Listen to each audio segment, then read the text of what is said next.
After this show, we'll be discussing Real Madrid and then the issues surrounding the club and who is to blame and how they can turn their season around. So I'm still here with Fotwe. And so Fotwe, who do you think is to blame for all that's going on at the club?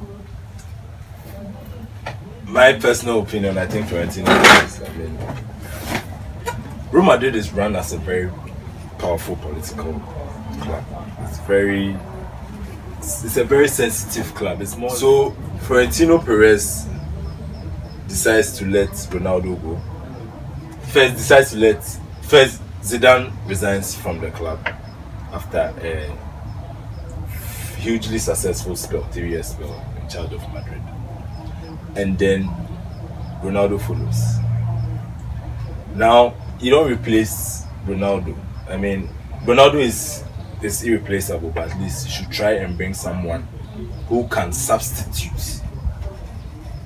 When I say substitute, I mean who can compensate for the 50 goals he scored for how many years since he was at Madrid.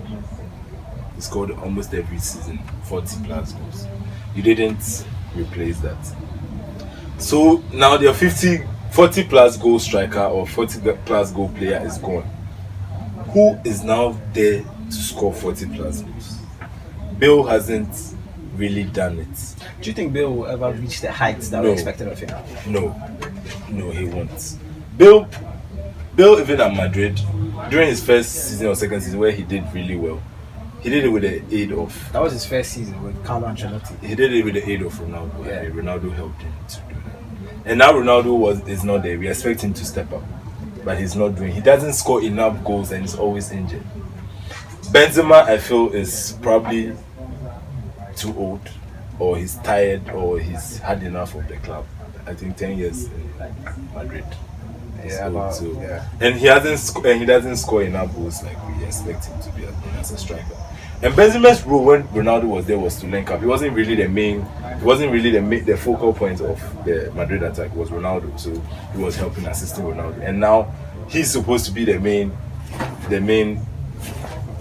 focal point of the attack. And we are not seeing him in person at all. So Madrid's playing issues on the field issues is because of lack of goals. And I don't know, there's this disorganization even at the back.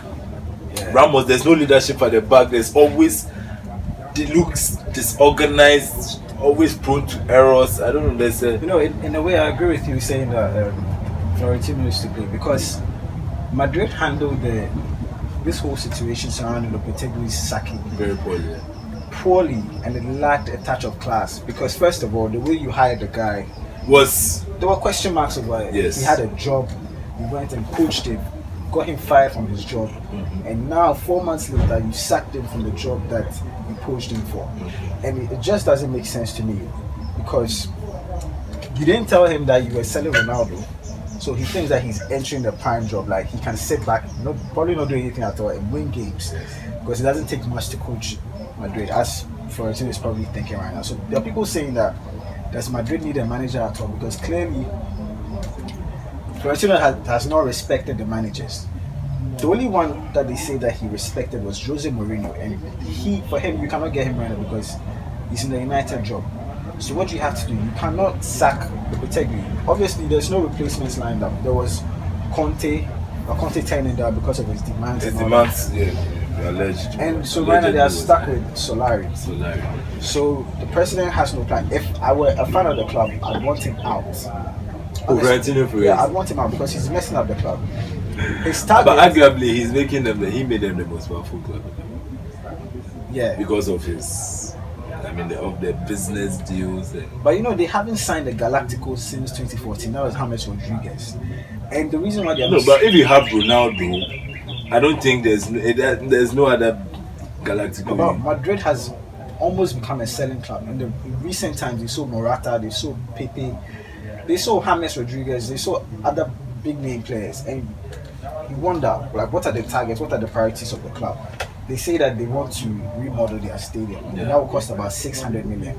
But if you ask the fans, they will tell you that they are comfortable in the stadium. The current state. The Bernabeu is one of the best stadiums in the world. and there's really no reason for them to upgrade on it. So the president has some real issues, if you ask me, and he has too much power at the club. There's also rumors of him wanting Sergio Ramos out because he feels Ramos is a threat to him. Ramos has a lot of power in the dressing room. So he's looking for a way to get rid of Ramos. When they said they wanted to bring Conte, Ramos had the press conference. He said that he said respect his end. Exactly. And when he made that statement, immediately they pulled the plug on Conte, and he virtually ended that deal. So he wants to get rid of Ramos. He wants to have complete control over the club, and I feel that is not healthy to run a big club like Real Madrid. I think he should focus. I think Florentino Perez should focus on the business side of the club, and he should leave the management, the on the field or the pitch issues to the coach. But I think he influences too much in terms of the players. He usually buys the players, and so he bought Fotwe. Yeah, but you see, the thing is, if I were an investor of Real Madrid, and then these issues are happening currently, the president has success to back it, recent success to back it up. Like he's won 3 consecutive Champions Leagues, so he has enough evidence to defend himself that he's on the right track. He knows what it's about. But I feel that in the long term, this is not a healthy way to run the club. Very soon, Barca is going to catch up. Trophies, the La Liga trophies, yes. And so, and it looks like his concentration is always not on the La Liga, because I feel he had won so many. So, let's concentrate on the Champions League. But I feel like if you want to judge a team, like how good a team is, it should be based on the day-to-day running of the club. It should be based on a competition like the La Liga, not the Champions League, because Champions League is a knockout competition. It's not like the league, so you can't really judge a team's performance based on it. You can use luck to win it. There's so many other factors that come into it, so they should prioritize the La Liga more. So the president has a lot of things to reconsider, if you ask me. The main coach, after he's sacked, then they bring someone from the reserves and they comes to steady the ship for a while, and then so let's see what he can do. I just hope he'll be given backing. We'll let him do what he wants to do, and then he'll take it from there. There's talk of them the next summer transfer, we're signing either Eden Hazard, Neymar, or Mbappe. Who do you think they're going to get? Because who do you think they're going can to only get? One out of the 3. They can't get. I think they'll. I think, in as much as it hurts me to say this because I'm a Chelsea fan, but I think Hazard seems more likely because of his contract situation at Chelsea. And also because of Hazard has come out publicly to say he wants to play for Real Madrid. But what role would he play in the team? What role? In terms of position? Yeah, because right now they need somebody who's going to replace Ronaldo's goals. Do you think Hazard can score that enough? Because Hazard, the most Hazard has started. Yes, that's the highest in Chelsea. He scored, yes. But I think we have to wait and see. I can't see, because this season he looks like a reborn player.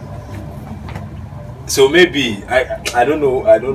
In terms of goals, I can't say for now. I think we'll wait to see. But in terms of play influence, I think he will add a lot to the Madrid. But if you were Florentino, yes, and you had 250 million to spend, then who will I go for? Who would you spend it on? I'll go for Mbappe. Why? He's only 19 years. Yes, business-wise, it makes more sense because he's only 19 years. You play as many games as possible, and that guy looks like a prolific striker. He has 13 goals in the league. He's the leading scorer out of 13 appearances, yes. And I mean that is incredible. Even in France, you see what he did. He scored 10 goals for France in 26 appearances, 26 caps. That's incredible. That is remarkable. So Mbappe to me looks like a long-term solution, but in the short term, I think it will be Hazard or Neymar. Will Neymar come? I mean, because of his links with Barcelona, I don't know. But for me, I would have gone for Mbappe. How do you think Madrid's season is going to end finally? I think they. La Liga is a very interesting league. I think it's 4 points that separates. Yeah, Barcelona, Madrid.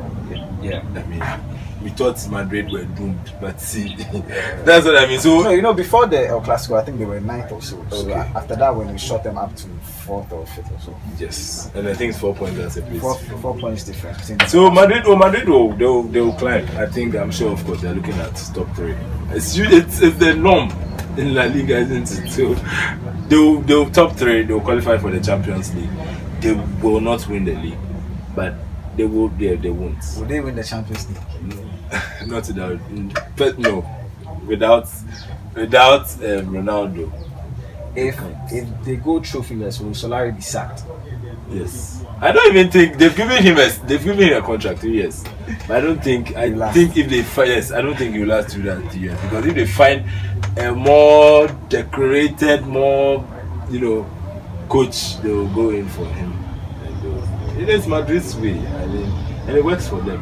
Hi, my name is Fotwe Salome Hansen, and if you're a sports enthusiast like I am, then you need to watch Chief Sports TV on YouTube. Don't miss it.